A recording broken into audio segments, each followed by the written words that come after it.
Lawyer.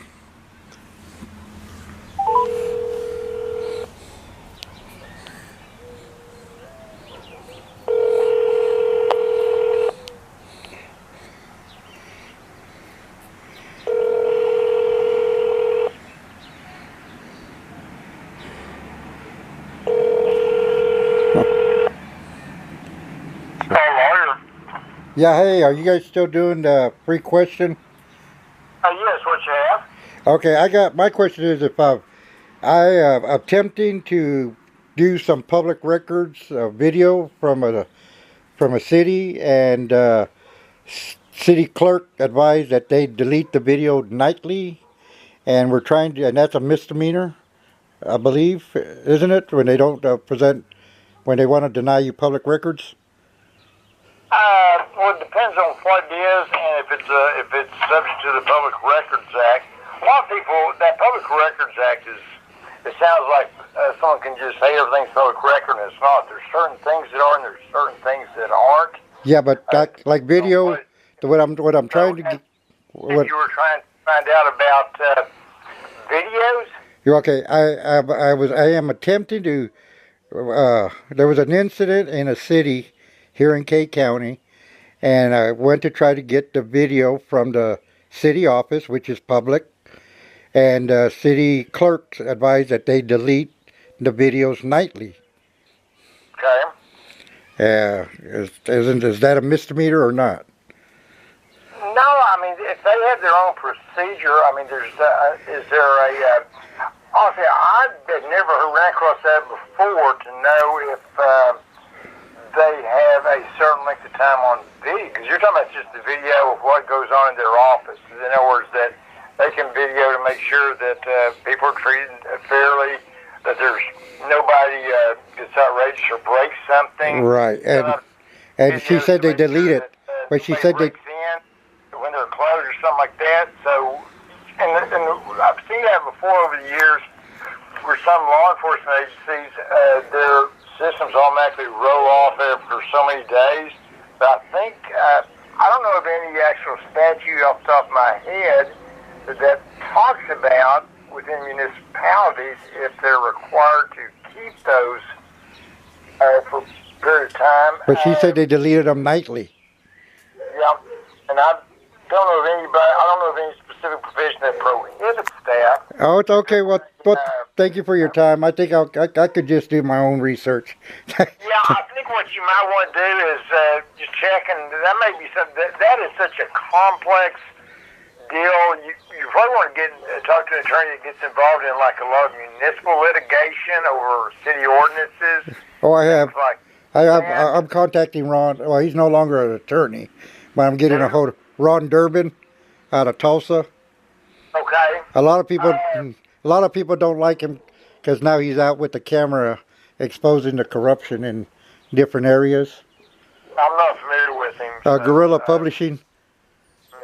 Doesn't ring a bell. Okay. I'm sorry. I'm not familiar with him. I don't know.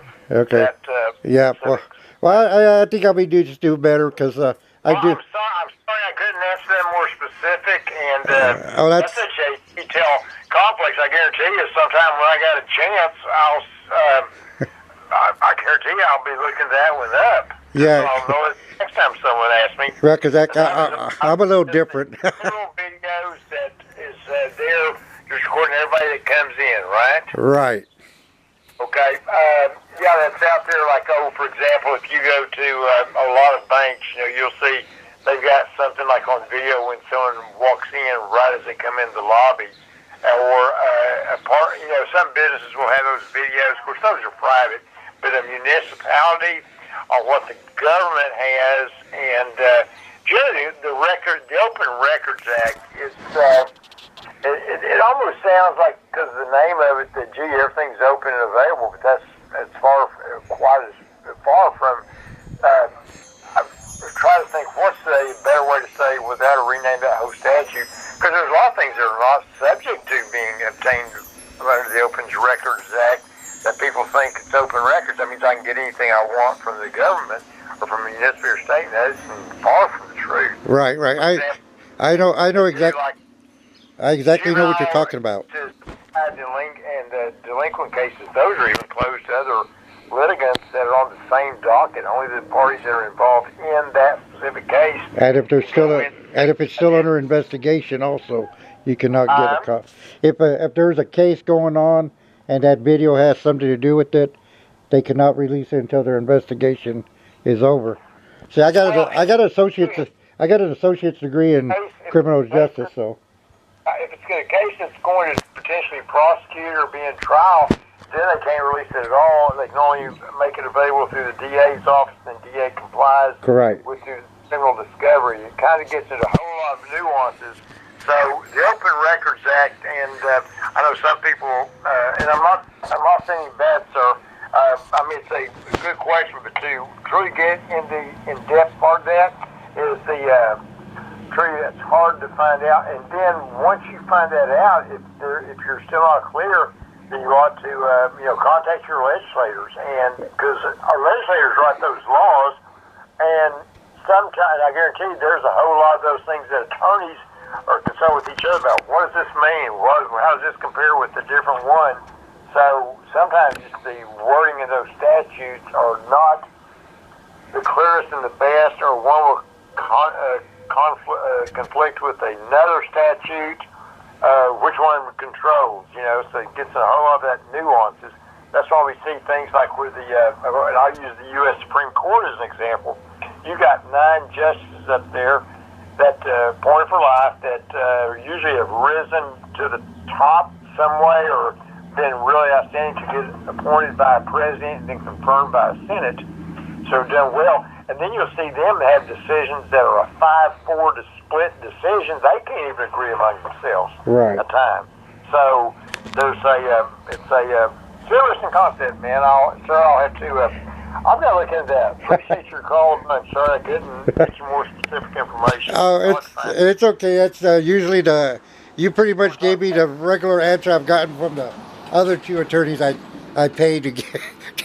So I'm just gonna. What they say that they weren't sure either. They weren't 100% sure, and I've already read the Open Records Act like 20 times. I'm very fluent with and. It's such a misnomer, I guess, is a good way to say it. Yeah. It's kind of like people have. I've got the free speech rights. Yeah, but that doesn't mean you can just go in and interrupt anything. Right. It's like because other people have a right to be listening to someone else making a speech, and that's one of the things we see, like when people get in, they're disruptive in a deal, and the person trying to give a speech can't, and people that can't listen can't hear them, because that ones just keep on, and they're not, and you'll see like the officer standing by, just to make sure no one gets physical. I'm sitting there going, no, that is so wrong, because what about the other people's rights to listen and to be heard?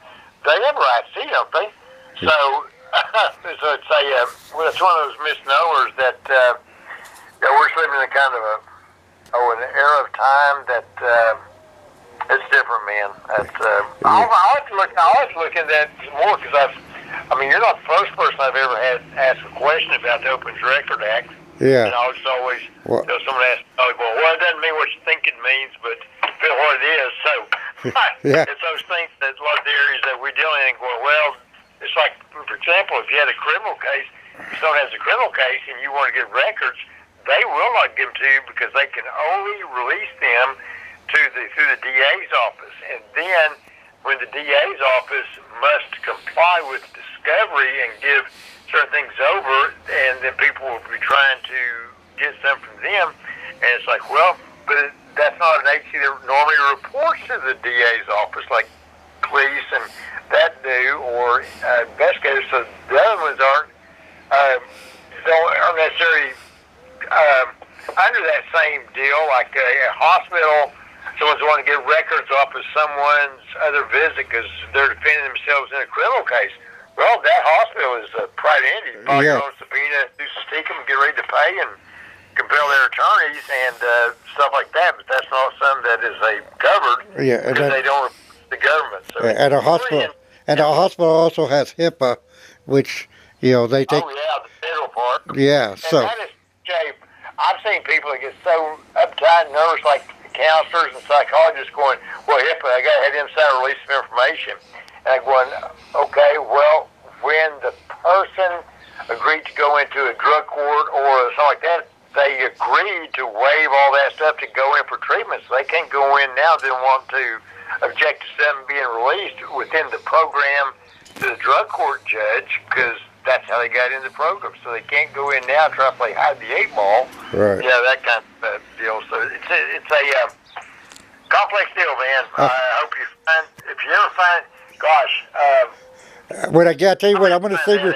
I'll save this number, and as soon as I get the proper, the correct answer. What's your number? I didn't see it on the call ID. I'm at a different office than what I'm used to.